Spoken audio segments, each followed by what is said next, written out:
Shalom, shalom, shalom. Selamat pagi masyarakat iman yang dikasih oleh Tuhan. Kita bersyukur boleh kembali bertemu hari ini. Saya Pendeta Andreas Maruli Palembangan dari GKI Sindang Laut Cirebon. Kita akan bersama-sama mensyukuri satu hari lagi di mana Tuhan kasih kita kesempatan. Dan hari ini kita akan mengawalinya dengan memujikan pertama-tama NKB 50, NKB 50 Fajar yang baru Saudarakah. NKB 50 Fajar yang baru Saudarakah. Fajar yang baru sudah reka, Yesus Kristus datang dalam dunia.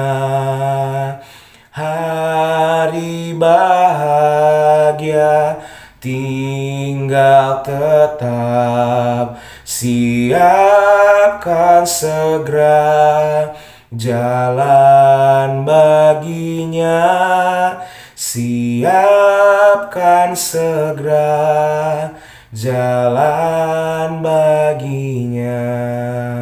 Mari kita berdoa.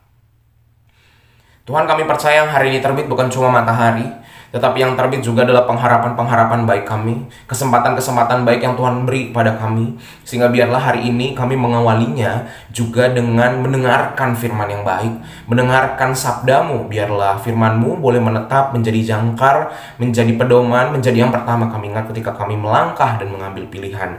Kami serahkan hanya dalam nama-Mu, kami berdoa dan bersyukur. Amin.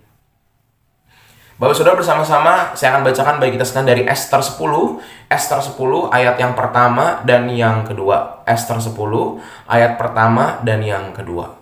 Ester 10 ayat pertama dan kedua saya bacakan, dengarkanlah sabda Tuhan. Maka Raja Ahasveros mengenakan upeti atas negeri dan daerah-daerah pesisir juga. Segala perbuatannya yang hebat serta gagah dan pemberitaan yang seksama tentang kebesaran yang dikaruniakan Raja kepada Mordekai, bukankah semuanya itu tertulis di dalam kitab sejarah raja-raja Media dan Persia? Bapak Ibu, ada pepatah yang mengatakan harimau mati meninggalkan belang, gajah mati meninggalkan gading, manusia mati meninggalkan nama. Kalau bicara soal warisan, kira-kira dalam hidup ini menurut Bapak Ibu warisan apa yang paling berharga? Warisan yang berharga itu bisa jadi, kebanyakan orang pasti merasa uang, ya, uang, tanah, ataupun rumah gitu ya, sehingga banyak orang tua yang sedapat mungkin mencari penghidupan dan menabung, sehingga nanti ketika di usianya lanjut, sebelum dia meninggalkan dunia, dia tinggalkan itu untuk orang-orang yang dia sayang, itu anak-anaknya. Tetapi warisan apa yang kira-kira lebih penting daripada itu? Warisan cara hidup kita. Apa yang kita sudah lakukan, dan itu akan dikenang oleh orang seumur hidup, baik itu yang baik maupun yang kurang baik. Nah, Bapak Saudara, dalam bacaan kita, Mordekai juga memilih meninggalkan jejak-jejak baik. Mordekai ini di masa hidupnya, ketika dia hidup, sebenarnya dia punya pilihan. Cukup dia diem aja, nggak perlu ngomong, toh dia ada hidup di lingkungan kerajaan. Sebenarnya dia bisa diem aja, dia bersembunyi di balik Ester untuk hidup nyaman. Ester toh sudah dipilih menjadi ratu. Ngapain dia capek-capek berjuang dan melakukan hal-hal yang bisa membuat posisinya itu dalam keadaan berbahaya. Tetapi dia tetap memilih bersama dengan Ester juga, yang adalah seorang ratu yang sebenarnya bisa hidup dengan nyaman banget, yang bisa hidup dengan tidak perlu dia menghadapi hal-hal yang tidak mudah. Tapi kedua orang ini memilih untuk meninggalkan warisan perjuangan hidup. Mereka berdua maju ke hadapan raja. Mordekai membuktikan niat buruk dari Haman yang juga hendak menjatuhkan raja dan menjatuhkan dirinya. Ester juga memilih untuk membuka mulut yang seharusnya dia diam aja, yang dia punya resiko sama seperti ratu sebelumnya. Kalau dia buka mulut, bisa saja dia dibuang sama raja. Tapi mereka tidak menjadikan harta, kekayaan, posisi menjadi hal yang membuat mereka tidak mampu melakukan apa-apa. Justru mereka keluar dari zona nyaman.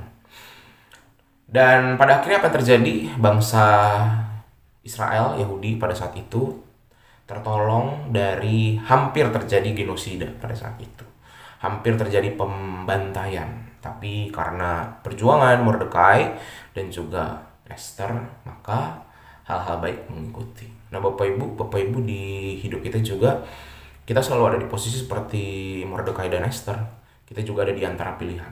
Mau hidup aman-aman aja, begitu-begitu aja, tidak peduli, ya hidup untuk diri aja, nggak perlu ngapain kita pikirin orang lain, ngapain kita perjuangkan keadilan buat hidup aja udah berat gitu ya. Atau kita mau memilih untuk keluar dari zona nyaman kita. Dan bukankah Tuhan selalu mengundang kita di sepanjang kisah di Alkitab, semua tokoh Alkitab selalu diundang untuk keluar dari zona nyamannya. Karena apa? Mengerjakan misi Allah. Sekali lagi, mengerjakan misi Allah. Misi Allah pasti tidak nyaman. Kenapa? Karena misi Allah harus membawa seseorang keluar dari apa yang biasa dia lakukan. Nah, Bapak Ibu di hari ini juga Bapak Ibu diundang untuk keluar dari apa yang biasa Bapak Ibu lakukan. Kalau Bapak Ibu diajak oleh Tuhan untuk melakukan hal yang benar walaupun menyakitkan, Bapak Ibu diajak untuk melakukan hal yang baik walaupun merugikan, tapi biarlah hari ini Bapak Ibu, Saudara, semuanya kita masuk dalam misi Allah, dan biarlah kita meninggalkan warisan. Bukan cuma soal nama baik, tetapi karya baik di tengah-tengah dunia. Sebagai anak-anak Tuhan, Tuhan mampukan. Amin. Mari kita berdoa. Tuhan, terima kasih melalui firman-Mu hari ini kami belajar dari Mordekai dan Esther dalam karya kehidupan kami. Kami selalu ada di antara pilihan zona nyaman atau keluar dan mengerjakan misi Allah. Mampukan kami untuk juga mampu mengerjakan misi-Mu. Walaupun mengerjakan misi Tuhan pasti tidak mudah, harus berbeda, harus berani, harus terluka, harus rugi, harus berkorban. Tapi kami percaya kalau Tuhan mengizinkan kami masuk dalam karya-Mu, maka mampukan kami juga untuk bersaksi, berani ambil sikap di tengah tantangan yang kami hadapi dalam pekerjaan, dalam sekolah, dalam keluarga, dalam pelayanan, dalam hidup masyarakat. Kami serahkan kehidupan kami dalam nama-Mu, kami berdoa. Amin. Selamat pagi, Tuhan Yesus memberkati, tetap bersemangat.